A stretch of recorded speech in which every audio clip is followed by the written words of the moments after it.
الكابتن محمود الخطيب هيقوم بكره بزياره نادي الزمالك بناء على دعوه من نادي الزمالك من الكابتن حسين لبيب بعد انقطاع 15 سنه.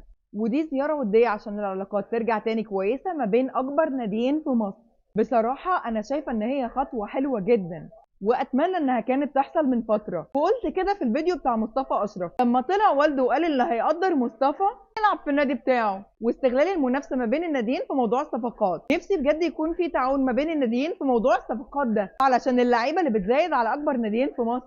ونفسي كمان اشوف حاجه تانية، لعيبه الزمالك يا كابتن حسين يكون في حزم شويه وعقوبات عشان لو حد اتكلم عن اي نادي مش الاهلي وبس.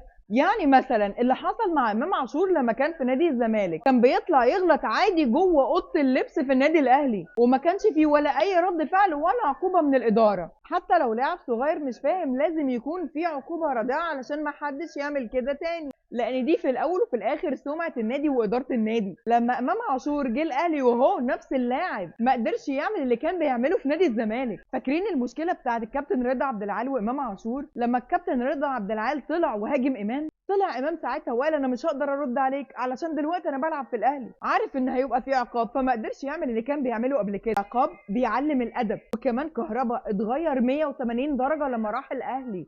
ده لما كهربا بس اتخانق خناقه بسيطه مع الشناوي اداره الاهلي ما بتعديش، والكابتن سيد عبد الحفيظ وقع عليه عقوبه. من ساعتها وهو ماشي زي الالف وما يقدرش يعمل كده تاني. وبرضه لما الشحات غلط في الشيبي نزل عليه عقوبه من اداره النادي، ما يقدرش اي لاعب في الاهلي يشاغب ولا يغلط في اي نادي تاني ايا كان من النادي التاني، لان هيبقى فيه عقوبه. بصراحه لما بشوف سلوك لاعب مش كويس بلوم على النادي والاداره مش على اللاعب. طالما النادي سايب الدنيا كده ومفيش اي عقوبه هتلاقي شغب كتير، والموضوع مش هيبقى بس في النادي الخصم، ده كمان الشغب هيمتد ليك جواك زي ما حصل مثلا مع فتوح ومحمد صبحي. اتمنى حاجه زي كده تتحط في الاعتبار ونخلص من الموضوع ده بقى نهائي، لان ده بعد كده بيترجم التعصب ما بين الجمهور الناديين. بصراحه زياره حلوه وان شاء الله تبقى فيها قرارات ناجحه للناديين. وده اخر الكلام.